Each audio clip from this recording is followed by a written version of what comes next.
یعنی اسی کو اگر پیچیدہ یہ بن جائے، اس کا سٹارٹ میں ٹریٹمنٹ نہ لیا جائے تو یہ سمپل رسولی، عام رسولی ہی ڈینجرس رسولیوں کی طرف چلی جاتی ہیں۔ اب بات کرتے ہیں ٹیومرز یعنی رسولیاں کیوں نکلتی ہیں۔ ٹیومر یا رسولیوں کے پیدا ہونے کے اسباب، اندرونی اور بیرونی اسباب باہم مل کر ٹیومر کی افزائش کا سبب بنتے ہیں۔ اطراف کے صحت مند خلیات اور عوامل مل کر رسولیوں کے خلیے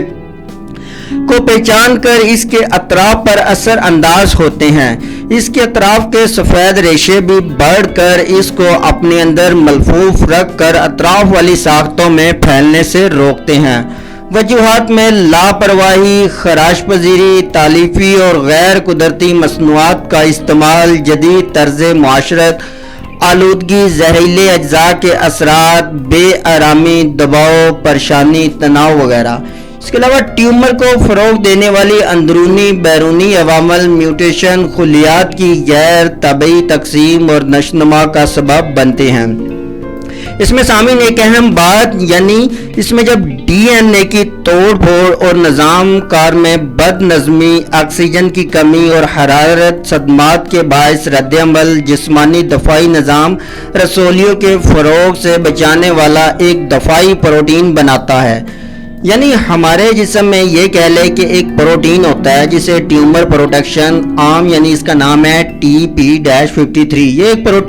پروٹین ہوتا ہے جو رسولیوں کے بننے کے عمل کو روکتا ہے۔ یہ رسولیوں کے خلیات میں مزید نشوونما کے عمل کو روکتا ہے، رسولیوں کے مزید بڑھنے کے عمل کو دباتا ہے۔ یہ انسانی جسم میں بہت ہی اہمیت کی حامل دفع رسولی پروٹین بھی اس کو کہا جاتا ہے۔ یہ اینٹی کیرسینوجینک صلاحیت رکھتا ہے، یعنی کینسر ہونے اور پھیلنے سے بھی روکتا ہے۔ یہ یعنی اس کا نام ہے TP-53 یا P53 کا اہم ترین کردار رسولیوں کو نہ بننے دینا، اگر بن جائیں تو ان کو مزید پھلنے پھولنے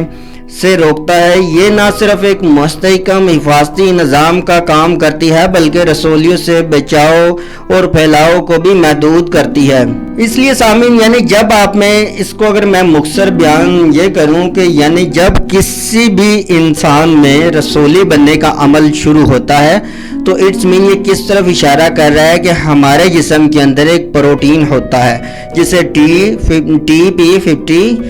کہا جاتا ہے یا P53 کے نام سے جانا جاتا ہے۔ جب یہ اس میں بگاڑ پیدا ہو جائے تو پھر کیا ہوتا ہے، پھر جسم کے کسی حصے میں رسولی نکلنا شروع ہو جاتی ہے۔ تو کیا ہوتا ہے، شروع میں بعد لوگ اس کو سیریس نہیں لیتے کہ مجھے ڈسٹرب نہیں کر رہی، تو اٹس مین یہ کیا ہوا ہے، ہمارا TP-53 پروٹین ڈسٹرب ہو گیا، اور یہ جب ہم اس کی کیئر نہیں کریں گے، پراپر ٹریٹمنٹ نہیں لیں گے تو یہ پروٹین مزید اس میں بگاڑ ہونے کی وجہ سے ایک سٹیج ایسی آئے گی، نہ صرف یہ رسولی پیچیدہ ہو جائے گی، کینسر تک کے خدشات بڑھ جاتے ہیں۔ یہی آپ نے دیکھا ہوگا، اکثر خواتین بریسٹ کینسر کا شکار ہو جاتی ہیں۔ وہ کیا ہوتا ہے، شروع میں رسولی نکلتی ہے تو وہ اس کو زیادہ سیریس نہیں لیتی۔ کیا ہوتا ہے کہ یہ کون سا میرے لیے کوئی بڑا مسئلہ بن رہا ہے، نہ مجھے مطلب روٹین کے معاملات میں کوئی مجھے مشکلات پیش نہیں آ رہی، نہ اس میں پین ہوتی ہے۔ وہ آہستہ آہستہ کیا ہوتا ہے، یہ TP-53 پروٹین یہ اس قدر اس میں پھر توڑ پھوڑ شروع ہو جاتی ہے۔ جس وقت ہم ٹریٹمنٹ، جب وہ مسائل پیدا کرتے ہیں ٹریٹمنٹ کی طرف جاتے ہیں تو اس وقت کافی وقت ضائع ہو چکا ہوتا ہے اور وہ اس قدر خرابی کر چکا ہوتا ہے ہمارے جسم کے اندر، یہاں تک کہ وہ کینسر کی صورت تو اختیار کرتا ہے لیکن وہ بھی پیچیدہ ہو جاتی ہے۔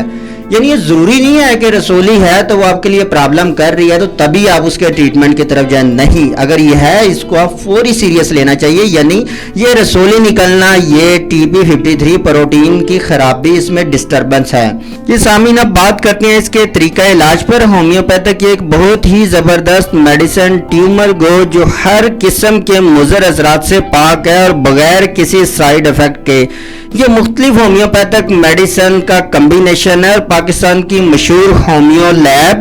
پال بروکس اسے بنا رہی ہے۔ یہ کسی بھی قسم کی رسولی ہو اور جسم کے کسی بھی حصے میں ہو، لیکن شرط یہ ہے کہ ابتدائی سٹیج ہو۔ یعنی اس طرح کی سچویشن میں اس کے اتنے کمال اور اتنے اچھے رزلٹ ملے ہیں، یعنی جسم کے کسی بھی حصے میں، عام طور پہ دیکھا ہے کہ گلے کے یہاں پہ یا جسم کے کسی بھی حصے میں آپ کو گلٹی کہہ لے یا ٹیومر کوئی بڑا جسے عام طور پر کوئی ایک بڑی پھنسی ٹائپ اس طرح کی یعنی باہر جسم کے کسی بھی حصے میں ہو تو اس کو اگر سٹارٹ کی پوزیشن ہو مطلب بگننگ ہو ابھی سٹارٹ ہوئی ہو چند ڈیز گزرے ہوئے یعنی سٹارٹ کے ویکس ہوں یہ نہ ہو کہ یہ کافی پرانی ہو تو آپ اس میڈیسن کو استعمال کریں گے انشاءاللہ آپ دیکھیں ہم خود استعمال کروا رہے ہیں کمال کے رزلٹ ہیں چند دن کے استعمال سے آپ خود ہی فرق اس کا دیکھیں گے یہ سامن کس طرح سے کام کرتی ہے یہ میڈیسن اس کے حوالے سے بھی میں آپ کو شارٹ سا بتاتا ہوں یہ دوا استعمال کرنے کے فوری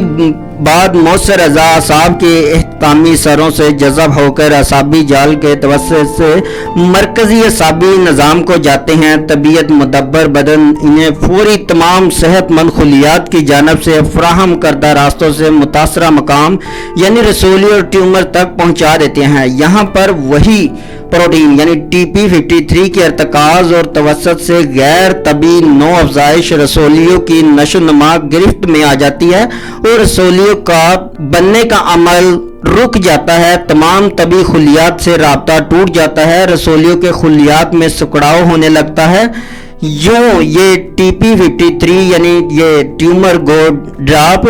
یہ TP53 یہ جو پروٹین ہے اس کے افعال کو یقینی بناتا ہے یعنی اس کی جو توڑ پھوڑ کا عمل ڈسٹرب ہوا تھا یعنی یہاں پر بھی دیکھ لیں بات وہی ہے کہ جو ٹریٹمنٹ کی بات کر رہے ہیں یہ ڈراپ جو میڈیسن بات کر رہی ہے بیسیکلی ہمارا جو TP53 پروٹین ہے اس کے فنکشن کو بہتر کرے گا یعنی اس کو واپس بحالی کی طرف لے کر آئے گا جب یہ بحالی کی طرف لے کر آئے گا جو رسولیہ بننے کا عمل مسئلہ ہوا ہے وہاں پہ انفیکشن ہوا ہے جو معاملات بگاڑ ہوا ہے یہ ان سارے معاملات کو ٹھیک کرے گا اس سے نہ صرف مزید پھل مطلب اسے پھلنے پھولنے بھی نہیں دے گا رسولی کو بلکہ ان کی نشو و نما کو روک کر انہیں گلا دے گا اور منظر سے ہٹا کر بدوزی اور بدنمائی سے بچاتے ہیں اور انہیں دوبارہ بھی ہونے نہیں دیتا اس کے علاوہ سامعین یہ ڈراپ ہومیوپیتھک کے بڑے ہوئے اور سوجے ہوئے لمفاوی غدودوں اور جسم کے تمام غدودوں کی سوزش اور بڑھوتری اور سختی میں انتہائی مؤثر ہے پتھر کی طرح سخت پر درد